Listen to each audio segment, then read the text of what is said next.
नमस्कार, मी संस्कृती आणि आपण पाहत आहात नव मराठा। गेल्या काही दिवसांपासून शहरातील मध्यवर्ती भागातील गंज बाजार, इतवारी आणि परिसरातील महानगरपालिकेच्या नळ पाणी पुरवठा योजनेतून येणारे पाणी दूषित येत असून त्यामुळे नागरिकांचे आरोग्य धोक्यात आले आहे। खराब पाण्यामुळे अनेक प्रकारच्या आजारांच्या समस्या येत आहेत। दूषित पाण्यात विषारी आणि हानिकारक रासायनिक घटक असतात, ज्यामुळे अतिसार, कॉलरा, टायफॉइड, कावीळ यांसारखे आजार होऊ शकतात। पोटदुखी, उलटी आणि अतिसार आणि इतर पचन संस्थेचे विकार देखील होऊ शकतात। त्यामुळे महानगरपालिकेच्या पाणी पुरवठा विभागाने तातडीने नळाच्या पाण्याची तपासणी करून लवकरात लवकर नागरिकांना स्वच्छ पाणी पुरवठा करावा, अशी मागणी नागरिकांकडून होत आहे।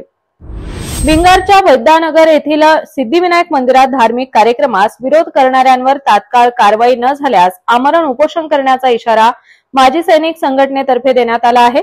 या संदर्भात जिल्हा पोलीस अधीक्षकांना निवेदन देण्यात आले असून या आंदोलनाला लोकसहभागही लाभत आहे।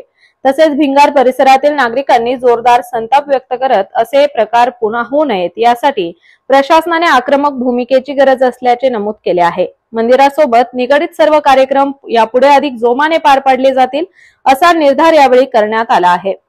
नाव उदय भानसिंग गुलाबसिंग परदेशी, जनरल अरुण वैद्य कॉलनी मधले आम्ही सर्व रहिवासी आहे। जवळपास 99% आमच्याकडे सगळे एक सर्व्हिसमॅन आम्ही तिथे राहतो आणि आम्ही गेल्या 14 वर्षापासून अखंड हरिनाम सप्ताह याचा तिथं कार्यक्रम हनुमान जयंती दिवशी दरवर्षी करत असतो। परंतु आमच्या तिथल्या काही समाजकंटकांनी तो सप्ताह आम्हाला करून न देण्यासाठी गेल्या 6 महिन्यापासून जो त्रास दिलेला आहे, तो त्रासाला वैतागून आम्ही भिंगार कॅम्प पोलीस स्टेशनला 2 ते 3 वेळेस येऊन तक्रार दिली, तरीसुद्धा ती लोक घाबरत नाही आहे। त्या अनुषंगाने आज आम्ही ह्या ठिकाणी खैरे साहेबांकडे येऊन आमचं जी काही गाथा आहे त्यांच्यासमोर आम्ही मांडली आणि ते आमचा प्रश्न मार्गी लावू असं त्यांचं म्हणणं आलंय। पुण्याच्या लोकमान्य हॉस्पिटलतर्फे गुडघेदुखी, सांधेदुखी, खुबा आणि मणक्यांच्या रुग्णांसाठी सुपर स्पेशालिटी ओपीडीचे आयोजन करण्यात आले आहे। आंतरराष्ट्रीय कीर्तीचे सांधेरोपण तज्ञ डॉक्टर नरेंद्र वैद्य हे 19 एप्रिल रोजी सकाळी 8:30 ते 10:30 या वेळेत Arunoday hospital Pune bus stand जवळ अहिल्यानगर येथे गुडघेदुखी, खुबा, संधिवात तसेच इतर हाडाचे दुखणे त्रस्त असणाऱ्या रुग्णांची तपासणी करणार आहेत। अहिल्यानगर येथील डॉक्टर विखे पाटील ITI मध्ये इन्फोसिस स्प्रिंग बोर्ड या कंपनीमार्फत स्किल ऑन व्हील्स द्वारे प्रशिक्षणार्थ्यांना LED स्क्रीन आणि लॅपटॉपच्या मदतीने ट्रेनिंग देण्यात आले। या कार्यक्रमाचे उद्घाटन डॉक्टर विठ्ठलराव विखे पाटील फाउंडेशनचे टेक्निकल डायरेक्टर सुनील कल्हापुरे यांच्या हस्ते करण्यात आले। राज्याचे उद्योग संचालनालय आणि अहिल्यानगर जिल्हा उद्योग केंद्र यांच्या पुढाकाराने आयोजित करण्यात आलेल्या जिल्हा गुंतवणूक परिषद 2025 मध्ये जिल्ह्यातील 147 उद्योजकांनी 2532 कोटींची गुंतवणूक करून सक्रिय सहभाग नोंदवला। या गुंतवणुकीच्या माध्यमातून जिल्ह्यातील जवळपास 8000 युवकांना रोजगार उपलब्ध होईल, असा विश्वास नाशिक विभागाच्या उद्योग सह आयुक्त श्रीमती रुशाली सोने यांनी व्यक्त केला। शिर्डी नगरपंचायतीने महिला सफाई आणि स्वच्छता कर्मचाऱ्यांना कामावरून अचानकपणे काढल्याने त्या महिलांना पुन्हा कामावर हजर करण्याच्या मागणीसाठी भारतीय दलित महासंघाच्या वतीने जिल्हाधिकारी कार्यालयासमोर आमरण उपोषण सुरू केले आहे।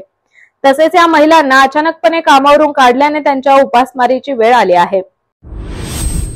अहिल्यानगरचे माजी आमदार अरुणकाका जगताप यांच्या प्रकृतीत तातडीने सुधारणा व्हावी यासाठी एकत्र येत विविध संघटनांच्या वतीने स्टेट बँक चौक येथील विजय हनुमान मंदिरात महाआरती आणि हनुमान चालीसा पाठ करण्यात आले।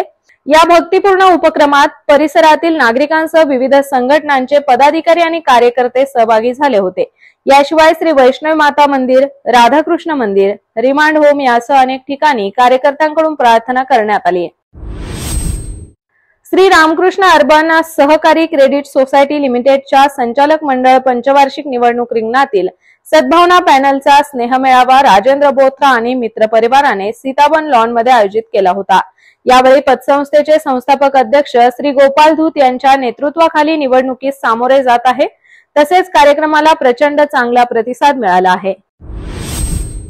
एक अत्यंत अभिमानाची बाब आहे। अहिल्यानगरचे नेत्ररोग तज्ञ डॉक्टर सौरभ हराळ यांना दिल्ली येथे झालेल्या आशिया पॅसिफिक अकॅडमी ऑफ ऑप्थॉल्मॉलॉजी परिषदेत यंग रिसर्चर अवॉर्डने सन्मानित करण्यात आले। त्यांच्या डोळ्यांच्या ॲलर्जीवरील नवीन उपचार पद्धतीच्या संशोधनासाठी हा पुरस्कार प्रदान करण्यात आला आहे। वर्ल्ड फुनाकोशी शोतोकान कराटे संस्थेच्या वतीने विविध बेल्ट परीक्षा घेण्यात आल्या आहेत। यावेळी या परीक्षेत अनेक विद्यार्थ्यांना बेल्ट प्रदान करण्यात आले आहेत। तसेच या प्रसंगी मुख्य प्रशिक्षक हारून शेख, प्रशिक्षक रमजान शेख, तन्वीर खान, दीपाली भालेराव आदी उपस्थित होते।